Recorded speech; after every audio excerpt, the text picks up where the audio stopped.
Nuus het pas bekend geword dat ministers nou vir hulself salarisverhogings kan gee. En nie 'n R500 verhoging nie, meer so R700,000. As dit jou nie joy bring nie, sal Mama Vreugde verseker. Ons liewe superfan van Suid-Afrika, Mama Joy, wat al 'n paar keer sportbyeenkomste op die belastingbetaler se sak bygewoon het, was weer in die nuus. Maar hierdie keer het Guyton McKenzie die vreugde van haar af weggevat. Vir die volgende paar minute het ek, Sharnay Mostert, die voorreg om jou minister te wees. Maar voor ons verder gesels, klik eers subscribe op Solidariteit se YouTube kanaal. Jy kan dit sommer nou doen. En terwyl jy besig is, volg ons ook op sosiale media. So, al wat ek eintlik nou wil sê is, welkom by Minister van Menings. As jy die afgelope jaar op sosiale media was, weet jy van die konflik tussen Mama Joy en die minister van Sport, Kuns en Kultuur, Guyton McKenzie. McKenzie het basies die kraan toegedraai en gesê die staat gaan nie meer superfans borg om oor die wêreld te vlieg nie. Sy aanhaling was: "We will no longer be funding superfans. That money must go to developing sports at a grassroots level." En ek stem 100% saam. Dit is darem maar leaks. Ek wil ook graag die bokke gaan kyk terwyl ek besigheidsklas vlieg, in 'n 4-ster hotel bly en lekker sakgeld vir etes kry. Ek sal die yskas magneetgeskenkie sommer vir duur champagne vir my familielede verruil. Maar Mama Joy se reaksie hierop was een van uiterste verontwaardiging. Sy het gesê Guyton steel die brood uit haar mond. Raak vir my rustig, Marie Antoinette, daar is genoeg brood vir almal. Hier is egter die nuutste verwikkeling. Sy het pas 'n massiewe privaat borgskap vir die wêreldbeker gekry. Sy sien dit as 'n oorwinning oor McKenzie, maar eintlik bewys dit presies wat hy gesê het. Die staat se geld was nooit nodig nie. As 'n privaat onderneming vir jou kan betaal, hoekom moes die belastingbetaler dit vir jare doen? En hoekom was dit vir jare toegelaat? Terwyl sy haar nuwe borgskap vier, sit ons met topklas atlete wat nie eers drafskoene het nie. Dit is die kern van die probleem in Suid-Afrika. Ons borg die toeskouers, maar vergeet van die spelers. Kom ons reis na die stad van rose, Bloemfontein. Daar kan jy gerus stop en die rose ruik, veral as jy munisipale bestuurder is. Ek sê dit, want Bloemfontein se munisipale bestuurder het vir homself 'n lekker salarisverhoging van R700,000 toegestaan in 'n stad wat bankrot is. Dit is nie net geldgierigheid nie. Dit is 'n totale minagting vir die mense wat in daardie strate moet leef. En hy is beslis nie die enigste een nie. Minister Sisisi Tulashe, die minister van maatskaplike ontwikkeling, is onlangs betrap met 'n luukse Chinese SUV wat glo aan haar geleen is deur die ANC Vroueliga. Nadat die media vrae begin vra het, is hy die voertuig teruggegee. Maar volgens berigte was dit 'n heeltemal ander model en kleur as die een waarin sy rondgery het. Dit is die minister wat veronderstel is om na die armste van armes om te sien. Terwyl sy voertuie ruil soos motoriste in Suid-Afrika bande ruil nadat hulle deur slaggote gery het, wonder mense in Sassa-rye of hul volgende verhoging genoeg gaan wees vir brood. Dit is die vryheid van die elite, die vryheid om hulself te help, terwyl die res van ons krummels moet optel. Sies minister, jy behoort jouself regtig voor te skaam. Maar gaan daar iets gebeur? Of gaan dit net nog 'n geval wees wat stilletjies verdwyn? En terwyl amptenare hulself verhogings gee, is daar duisende ambagslui wat nie hul kwalifikasies kan gebruik nie. Dit is as gevolg van 'n massiewe gesloer en die uitreiking van rooi seël sertifikate.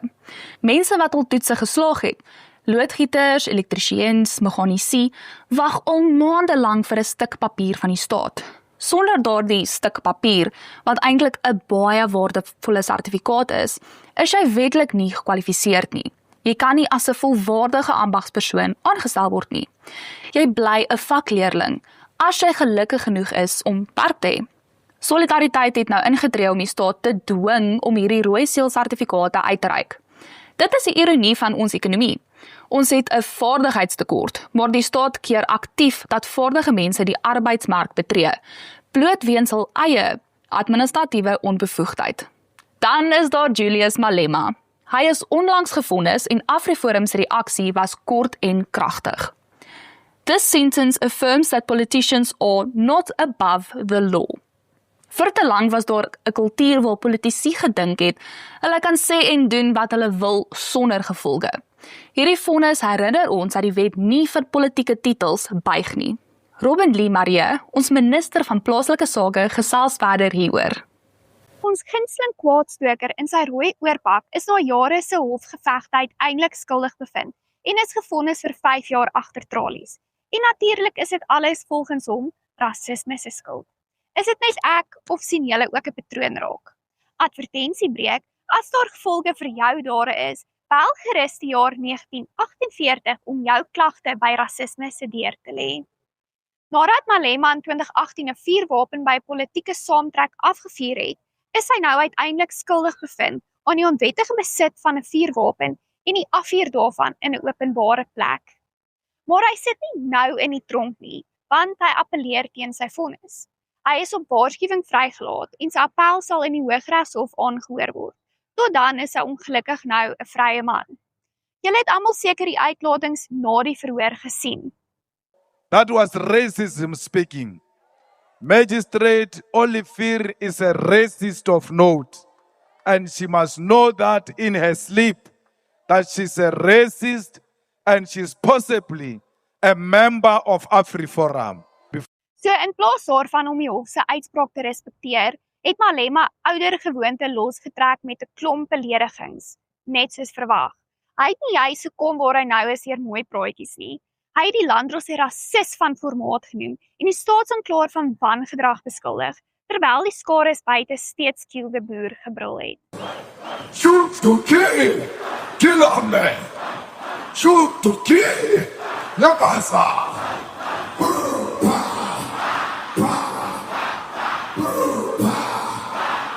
Maar julle, vir eens lyk dit asof Julius Sello Malema gaan boet vir een van sy baie sondes. Vir jare kom Malema al weg met wat ook al hy doen. Die sing van Kill the Boer, talle rassistiese uitlatings, die aanhitsing van geweld en rasisme onder duisende van sy ondersteuners, die wrede doodmaak van 'n bees tydens 'n politieke geleentheid.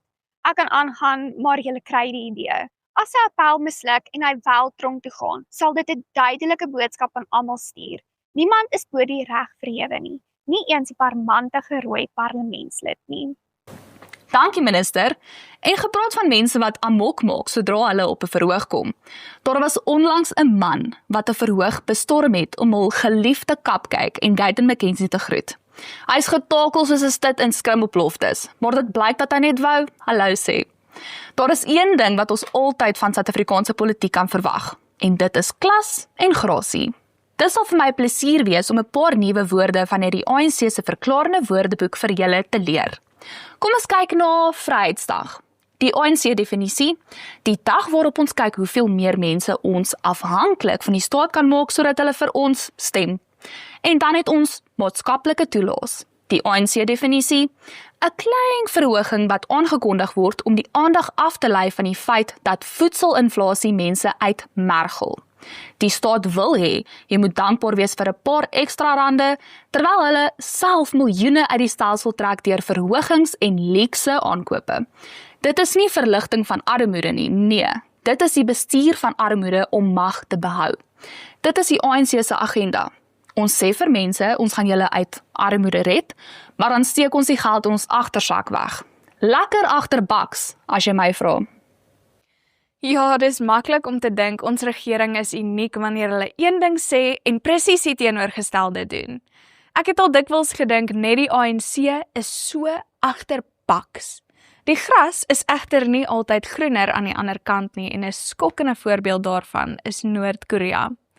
'n Onlangse verslag van 'n mediahuis in Seoul dui daarop dat Noord-Korea nou al vir meer as 20 jaar die moeilikste of byna die moeilikste plek is om 'n geloof te beoefen, veral Christendom. Die regime het self onlangs gespog dat hulle stryd teen ondergrondse Christelike aktiwiteite, soos bidgroepe en geheime kerke, byna gewen is. Die grondwet van Noord-Korea bepaal dat alle mense in die land die reg op godsdiens het, maar in die praktyk is dit 'n heel ander storie. Enige iemand wat Jesus se naam noem of selfs uitgevang word met 'n Bybel, word onmiddellik in hegtenis geneem. Daarna kan hulle een van 'n paar pryse wen. Marteling, hulle kan na arbeidkampe gestuur word, tronkstraf kry of selfs die doodstraf. O ja, en die oortreder se familie kan dieselfde straf in die gesig staar. Hoe kom die regime weg daarmee om die grondwet so blaatant te oortree?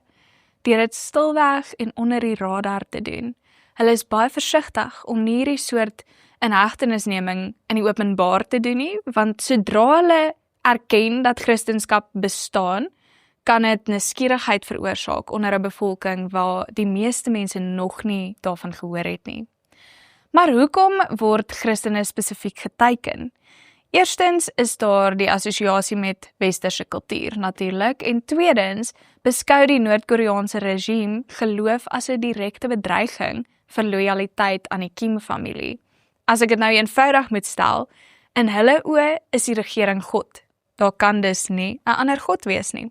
En as jy glo daar is, word jy as 'n politieke verraaier behandel, want dis wat jy is. So, as jy soos ek 'n anarchis is wat bid voordat jy eet by die Spur, bid sommer ook vir die 50.000 tot 70.000 of selfs meer Noord-Koreane wat nie daardie voorreg het nie. Dankie minister. Dit is die stand van sake. Dinge lyk dalk rof in Suid-Afrika, maar ook in ander dele van die wêreld. Ons het ministers wat karre ruil, ondernemings wat rasgebaseerde uitsluitings dik foute noem, rooi jelly babies wat amok maak en ambagslui wat nie kan werk nie omdat die staat nie kan print nie. So, wie kry die skuld?